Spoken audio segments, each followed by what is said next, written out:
이제 시작하겠습니다. 아, 일단 온라인 교회 개척, 그 비전이 무엇인지 한번 생각해보고 그 필요성, 중요성, 뭐 여러 가지 어떤 과정들을 좀 제 나름대로 정리를 했습니다. 이대로 하자는 뜻은 아니고 이렇게 같이 한번 생각을 해보자. 먼저 좀 생각해봤다. 이렇게 이런 점에서 같이 좀 나누면 좋겠습니다.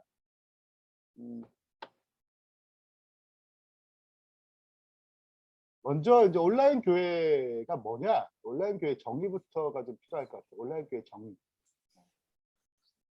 온라인 교회 정의 자체는 음, 장소, 어떤 공간적인 장소로서의 오프라인, 장소로서의 교회가 중심이 아닌 가상 공간이 중심이 되는 거예요. 이게 가장 큰 차이라고 생각됩니다.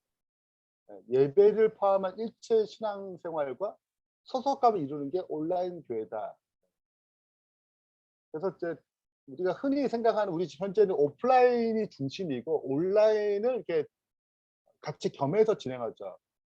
장소로서 온라인이 중요한 게 중심이 아니고 오프라인 중심이고, 여러 가지 참석을 못하거나 방송을 못 듣는 분들을 위해서 가상의 공간을 사용하는 것입니다. 온라인을 사용하는 거죠. 근데 온라인 교회 자체는 오프라인의 어떤 장소, 그게 중심이 아니고 온라인 자체, 가상 공간 자체가 중심이 돼요. 그리고 이 가상 공간에서 소속감, 일체감, 여러 가지 신앙적인 생활을 온라인 거의 대부분 다 이루는 것입니다. 오프라인 이루는 게 아니에요. 오프라인은 이렇게 필요하면 모이지 필수가 아니고, 지금 현재 대부분의 교회 형태는 오프라인 중심이고 온라인은 선택하는 경우거든요. 그렇다고 생각하시면 돼요. 또 몇 가지 이제 정의를 추가하자면, 오프라인 모임을 기반으로 하는 게 아니고 필요시 온라인 서비스를 이용하는 교회가 아니에요. 대부분 이렇게 합니다. 그죠? 오프라인이 핵심인데 온라인 서비스하고 빨리 오프라인 모임 했으면 좋겠다. 이런 막 기대감이 있잖아요, 우리는. 근데 이거 자체는 온라인 자체를 기반으로 해서 필요시 오프라인 모임도 갖는 교회. 그리고 대형 집회나 대그룹 모임 이런 것을 대부분 배제하거나 최소화하는 것. 만약에 소속감을 준다면 이제 소그룹 그 자체가 중심이 되는 교회의 기능을 갖는 것입니다. 왜냐하면 그냥 일방적으로 듣는 메시지 형태가 아니고 나도 이제 성도의 교제가 필요하기 때문에 지금 이제 대부분 뭐 유튜브나 방송 설교 듣고 이런 방식은 온라인 교회 기능이로 하기에는 부족하죠. 왜냐하면 교회라는 것은 성도의 교제가 들어가야 되기 때문에 성도의 교제가 할 수 없죠. 혼자 하는 거니까 교제가 없잖아요. 그래서 소그룹을 모임을 교회의 소속감, 성도의 교제를 누릴 수 있도록 최소한의 어떤 장치를 해놓는 거죠. 네. 세 번째는 이제 내가 그렇게 그런 소금이 있다면 사역을 하잖아요. 뭐 사역, 어떤 봉사, 섬김 이런 게 있을 텐데 그 소그룹에 속한 그 지역 사회. 만약 우리가 온라인을 했는데 뭐 부산에 이 온라인 저희가 지금 진행한 온라인 교회에 참여하는 분이 계셨다.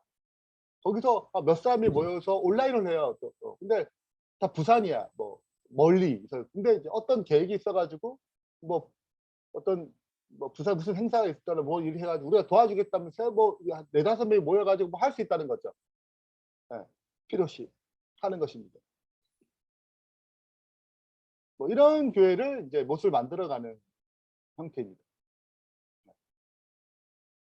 어, 서정화폐 같은 경우에는 이제 이 온라인 교회를 이제 만들어 가려고 고민을 많이 하셨는데, 지금 이제 온라인 교회를 이제 만들려면 소그룹이 있어야 되잖아요. 그리고 상담, 뭐 이런 여러 가지 어떤 기능들이 들어가야 되는데 서정화폐는 성도가 없기 때문에 그런 기능을 해줄 수가 없어요. 그러니까 컨텐츠는 줄 수 있어요. 뭐 설교를 방송한다거나 그다음에 뭐 여러 가지 좋은 문구라든지 그런 것들 보낸다거나 이건 다 할 수 있지만 성도의 교제나 상담이나 왜냐면 이제 성도들이 없다 보니까 그러니까 서주 앞에는 컨텐츠 이런 걸 지원할 수 있어도 소정합회 자체가 온라인 교회를 만들 수는 없어요. 그리고 제가 좀 찾아본 결과 온라인 교회를 하려면 교회 사이즈가 이제 오프라인을 기반으로 온라인 하거나 아예 애초부터 온라인 교회를 할 수도 있어요. 온라인 애초부터 오프라인 자체가 없어. 예. 그런 교회는 숫자가 적든 없든 무조건 진행할 수 있습니다.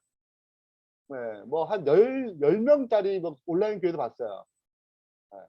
근데 이제 대부분 역량 있게 하는 대부분 그 교회들은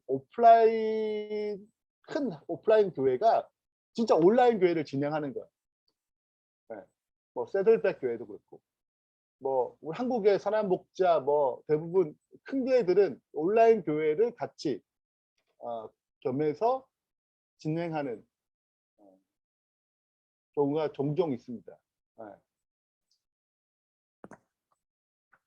자, 그래서 이제 서정합회 자체에 할 수 없기 때문에 이제 서정합회 같은 경우에는 어떤 나름대로 큰 교회라 할 때 우리는 기껏해야 뭐 몇백 명인데 지금 몇백 명에서 온라인 교회를 할 수 있느냐 올바른 기능을 하기 어려운 가능성이 굉장히 많습니다. 그래서 이런 여러 가지 상황을 보게 될 때 참 이 선교단이 온라인 교회를 한다는 건 굉장히 가치가 있다고 생각해요, 개인적으로. 근데 정말 그럼 온라인 교회가 필요한가? 각자 예를 들면 각자 교회가 있잖아요. 오프라인 교회가 있잖아요. 온라인 교회도 해야 되는가? 그 필요성이 정말 있는가? 여기에 대해서 좀 생각을 해보죠. 그 종교학자가 쓴 책인데 그 책의 일부를 이제 좀 정리를 해보면 온라인 쇼핑, 온라인 데이팅, 온라인으로 데이트하는 거야. 예. 활성화된 바로 그 시점부터 수많은 영적이며 종교적인 소통과 체험이 온라인을 통해서 이루어지고 있고 그 참여 이유 형식도 매우 다양하다. 온라인 시대의 사람들이 여전히 영적 필요를 강하게 느끼며 그들은 기존 교회가 아닌 사이버 공간의 새로운 방식으로 찾고 있다는 거죠. 도를 찾고 있다는 거죠. 진리를. 온라인 교회의 기본 전제는 기존 교회와 동일한 형식의 목회 프로그램을 온라인 공간에서 제공하는 것 이상해야 돼요. 온라인 세계의 특수한 성격을 반영하고 새로운 접근과 새로운 프로그램들이 창조될 때만 그 기능과 그 가능성과 그 효율성을 즐길 수 있다. 그러니까 단순히 그냥 오프라인한 형태로 그대로 가야 될 부분도 있지만 어떤 부분 그대로 온라인 가상 그러나 그 특수한 성격을 반영하고 어떤 프로그램 이렇게 창조될 때만 이게 가능하다는 거죠.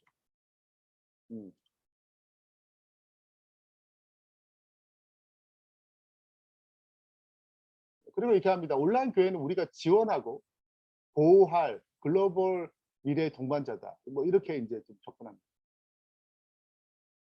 그래서 이제 이 시대적 상황 흐름, 코로나 때문에 굉장히 앞당겨졌어요. 이 사이버 공간의 어떤 활용도가. 제가 최근에 뭐 몇 가지 이제 뉴스를 봤는데 초등학생이 벌써 돈을 벌고 있어. 한 200만 원, 300만 원 벌고 있어요. 초등학생이. 뭘 하고 이제 그림의 소질이 있는데 이 그림을 가상 공간에 파는 것입니다. 왜 그걸 경매를 가지고 사간 거예요. 음. 그러니까 얘네들 지금 이제 벌써 이제 MZ 밑에 세대들은 벌써 가상 공간에 굉장히 익숙하고 가상 공간에서 내 노래를 콘서트도 열거나 가상 공간에서 뭔가 만나거나 이게 너무 익숙한 시대였다는 거예요, 벌써. 그렇기 때문에 시대적 상황의 흐름 그리고 점점 밑에 갈수록 가상 공간에 훨씬 더 익숙할 거기 때문에 어떤 사람은 가상 공간 자체를 너무 가상 공간에서 만나는 것을 너무 힘들어하는 사람도 있죠. 아니 그 오프라인 모임 자체에서 상처를 많이 받아 가지고 자기는 그냥 온라인 만나는 가장 부담 없다는 거죠. 하여튼 다음 세대를 위한 선교에서도 온라인 교회는 굉장히 의미가 있다라는 생각이 드는 것입니다. 이미 이제 온라인 교회는 이제 서구사 이렇게 뭐 유럽이나 미국에서 벌써 시작했고 굉장히 가장 성공적으로 하는 교회가 라이프 탑 처치라는 교회예요. 이 교회는 제가 인터넷 들어가지고 사진 이제 이게 홈페이지에 찍은 것입니다. 이 교회는 1996년에 창구에서 온라인 교회를 개척한 이후에 매주 7만 명이 온라인 예배를 드려요. 그리고 26개의 캠퍼스가 있습니다. 그래서 이제 거기 안에서 서로 오프라인 만나가지고 무슨 어떤 지역사회 공사한다든지 이런 일을 하고 있어요, 실제적으로. 가장 성공적인 어떤 교회의 모델입니다. 그러니까, 그러니까 영상을 찍고 하는 그 공간을 왜 거기에 이제 뭐 몇천 명이 들어가 이거 없어요. 그런 공간 자체가 없어요. 그리고 이제 또 하나의 교회가 이건 이제 좀 큰 교회인데 이렇게 교회를 유지하기 너무 어려워졌어요. 코로나로 이제 뭐 그래가지고 145억에 매각을 했어요. 팔아서. 그러니까 온라인 교회로 오프라인 교회가 온라인 교회로 완전 전환하는 것입니다. 그래가지고 성공한 케이스예요. 부동산을 매각해서 성공적인 대안으로 이제 온라인 예배를 드리면서 온라인 예배 평균 한 10,000명 정도 접속하고 주간 조회수가 30만 명. 그래서 이렇게 지금 이 코로나로 인해서 이것이 이제 된다는 거죠. 과연 우리가 코로나가 끝날 것인가 일단 뭐 계속 이제 영향을 받는 것이고 그리고 이 코로나로 짧은 2년 동안 거의 대부분 사람이 이제 온라인 예배에 익숙해진 사람들 여전히 뭐 오프라인을 그리하지만 여튼 온라인에 굉장히 익숙해 이럴 수가 없었어 원래는 그죠? 굉장히 오래 걸린 일을 단순만에 이루어졌기 때문에 이 온라인 교회의 어떤 정서나 이런 것들이 이제 펼칠 만한 충분한 상황적이 생긴 거죠. 예, 우리 한국에 조사했는데요. 2021년 또 2020년, 20년입니다. 2020년에 조사한 결과인데 21년까지. 2020년에는 4월에는 온라인 교회 참여 의사가 없었어요. 예. 50%가. 근데 바뀌었죠. 지금 의향이 있다가 36%. 의향이 없다가 36%였고 의향이 있다는 것이 48% 올라간 거예요. 예. 그러니까 한 1년 정도 지나면 생각이 완전히 바뀐 것입니다. 자, 그리고 평신도들은 48%가 가고 싶어하는 마음이 있고 60%는 온라인 교회를 인정하지 못하겠다. 이것이 이제 인식의 차이라고 신문에 나왔어요. 작년 8월 20일 신문이에요. 이런 여러 가지 상황을 보면서 저는 이제 무슨 생각이 드냐면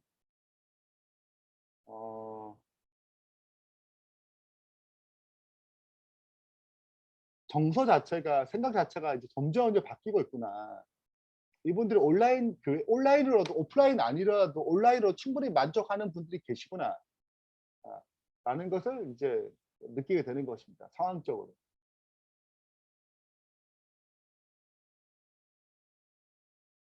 자, 근데 이제 온라인 교회에 누가 등록할 것인가 이런 부분이 이제 고민이 되죠. 어떤 사람들이 등록시켜야 되지? 뭐 크게 이제 세 가지 이제 정리가 되는데 첫 번째가 지역 교회에 출석이 어려운 경우 또는 싫은 경우 개인 사실적으로 지역 교회 그러니까 오프라인이죠. 오프라인 교회에 출석하기 어렵거나 싫은 경우가 있어요. 나는 그냥 가상 공간이 좋아. 뭐 이런 부분들. 물리결의 질병, 개인적인 어떤 여러 가지 상황상 이제 오프라인 교회에 등록하기 싫은 것입니다. 최근에 어떤 분은 교회 가니까 실은 이것저것 이제 뭐 성도들 관계나 뭐 돈 문제나 이런 것도 너무 이제 힘들어 어떤 어려웠기 때문에 자기는 그냥 집에서 예배 드린대요. 싫대 교회 가는 게 너무 부딪히는 거 싫고. 그러니까 나름대로의 어떤 것들이 있는 것입니다. 이런 저런 이유들이. 그 첫 번째 대상이고 두 번째 대상은 나는 이제 오프라인에 참석하겠지만 이제 우리 교회가 너무 작거나 뭐 여러 가지 이유로 우리 교회도 뭐 어떤 여러 가지 뭐 상담이나 제자 훈련도 우리 교회는 하지 않아. 뭐 이런 이게 약간 목양의 어떤 필요를 채우지 못하는 거죠. 그 교회에서. 예, 교회가 너무 작아. 목사님도 없는 교회도 있어. 예. 우리 한국에도 이제 목회자를 빼고 가고 이제 너무 시골을 안 나거나 이제 너무 시골 같은 경우에는 목회자를 빼고 있어요 지금 하나 둘씩.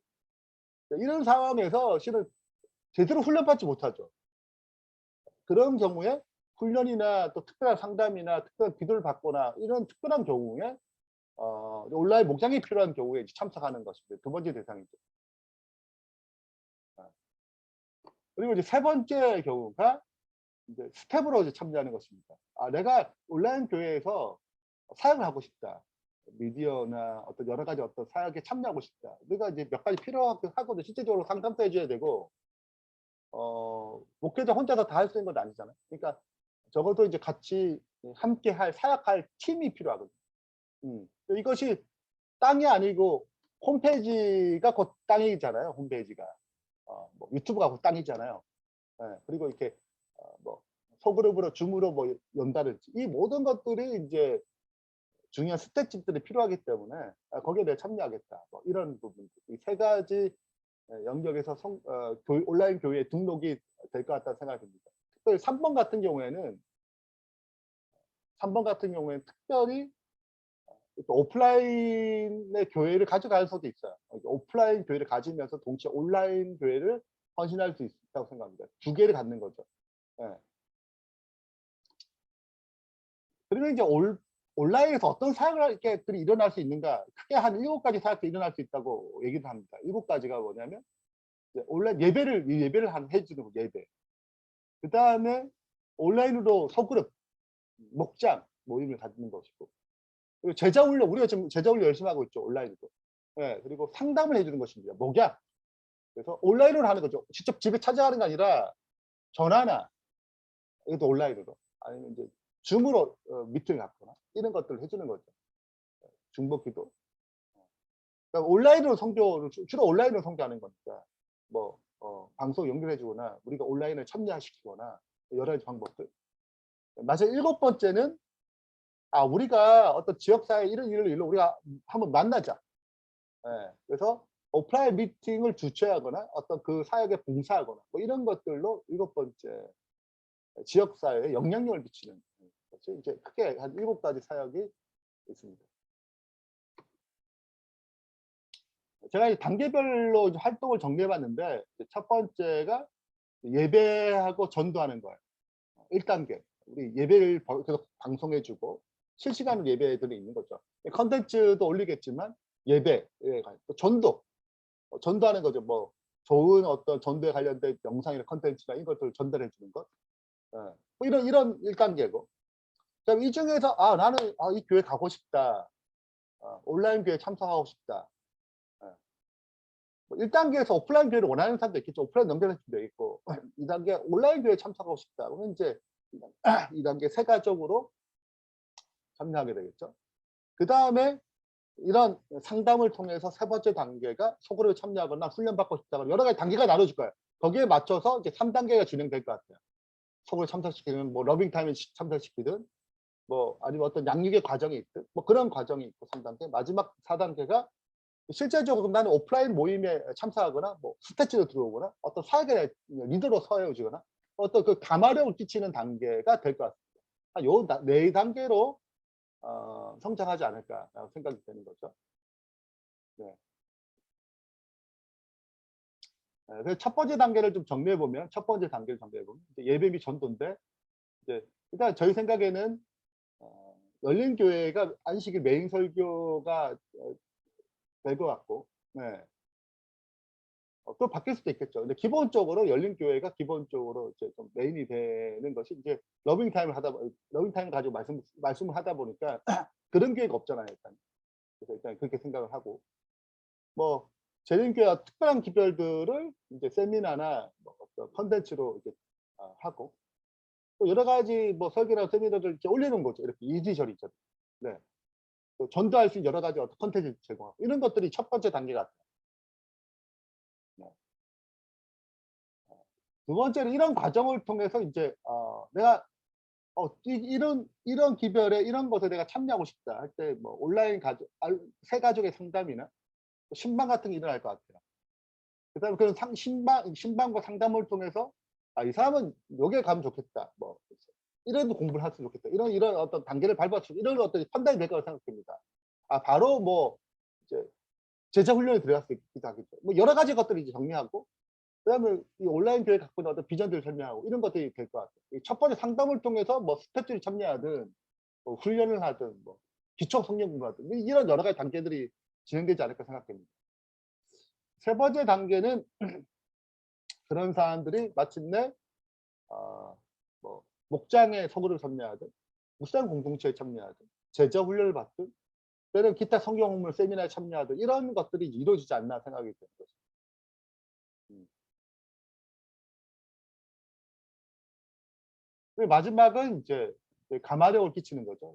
자원봉사나 뭐 동아리 지원이나 온라인 스텝 이거 이제 참사하거나 뭐 이렇게 이제 될 것 같아요. 그 온라인 교회의 크게 핵심적인 가치가 어떤 것이 있을까를 정리를 했는데요. 예를 들면 첫 번째는 이제 예배죠. 물리적 공간과 시간적 한계를 좀 뛰어넘어서 이제 예배하는 부분들. 이게 좀 온라인 교회니까. 양육은 예수님의 제자도가 이제 온라인으로 펼쳐지겠고 뭐 소그룹이나 훈련이나 그다음에 이제 가마력은 일단은 뭐 온라인으로 가마력을 끼치겠지만 오프라인으로 가마력을 끼칠 수 있는 뭐 그런 어떤 역량들이 생길 수 있을 것 같고 마지막으로 온라인 공간에서 이제 선교하는 것이 또 주 부분이기 때문에 콘텐츠 복음에 대한 콘텐츠나 마지막 시대에 관련된 연애 관련된 어떤 콘텐츠를 생산하고 뭐 전해 주는 것. 뭐 이런 어떤 가치들이 일어나지 않을까 생각합니다. 네, 마지막 끝으로 어 제가 두 책을 가져왔는데 하나는 메타버스 교회 학교예요. 1년 한 6 개월 동안에 이제 온라인으로 교회 학교 어린이죠. 교회 학교를 진행하면서 나타났던 그런 어떤 경험들. 그리고 인제 또 가상 공간에서 이들이 이제 진행했던 어떤 경험들과 좋은 점 이런 것들 이게 이런 것들 다음 세대죠. 어린이들이니까. 그래서 그때 실제적으로 사용했던 좋은 매뉴얼 그리고 뭐 운동회도 인제 뭐 온라인으로 하고 뭐 이런 여러 가지 것들을 이제 진행했던 것들에 대한 책이고 또 하나는 이제 뭐 유명한 책이 '누가 내 지지를 옮겼을까.'라는 책입니다. 어쩌면 시대가 바뀌었고 이 시대를 향해서 새로운 먹거리를 차지하기 위해서 이제 벌써 옮겨져야 되는데 어쩌면 좀 오프라인만 이것이 다다인 것만큼 선교적인 방식과 선교적인 어떤 전략이 시대에 맞게 흐름이 바뀌어야 되지 않나 생각이 되는 거죠. 음. 그래서 이미 개신교회들은 이미 이제 온라인 교회를 하고 있는데 우리 재림교회 한국 같은 경우는 전혀 그런 게 없고 그래서 어쩌면 선교단이 또 이때를 위한 좋은 공동체가 아닌가 생각이 드는 거죠. 예. 왜냐하면 사방이 흩어져 있고 예. 그리고 또 내 오프라인 교회에서 사역을 하겠지만 또 온라인의 사역에 인제 참여할 수 있는 어떤 여러 가지 제자 훈련이나 뭐 묵상 공동체 다 온라인으로 우리 이미 온라인에 굉장히 익숙해졌던 우리 자체가 다 온라인 기반이에요, 우리가. 예. 그렇기 때문에 이런저런 상황들이 아 전 세계적으로 좀 이 선교적인 온라인 교회를 통해 선교적인 사업을 좀 더 잘할 수 있지 않을까 생각이 드는 것입니다. 실은 선교단이 좀 구심점이 좀 별로 없었어요. 우리 아시다시피 뭐 한 달에 한 번씩 모이지만 어떤 사역을 온라인으로 사역을 하는 게 이제 딱 구체적으로 딱 실제적으로 딱 되는 게 아니고 이게 여러 가지 이게 단계를 거치고 이게 굉장히 복잡한 가운데 우리 진행되고 있거든요. 예. 근데 우리가 온라인 교회를 진행해서 선교단의 여러 가지 사역들이 온라인으로 잘 이렇게 어 이양된다면 보다 더 구심점이 있고 또 훨씬 더 사역을 온라인 사역을 더 잘할 수 있지 않을까 생각도 들더라고요. 자 이거를 인제 진행하고 생각해 보면서 그래서 어쩌면 선교단이 이 과정을 통해서 더 성장할 수 있고 복음을 더 효과적으로 전달할 수 있는 하나의 좋은 기초 작업이 되지 않을까라는 생각을 또 하게 됩니다. 이상입니다.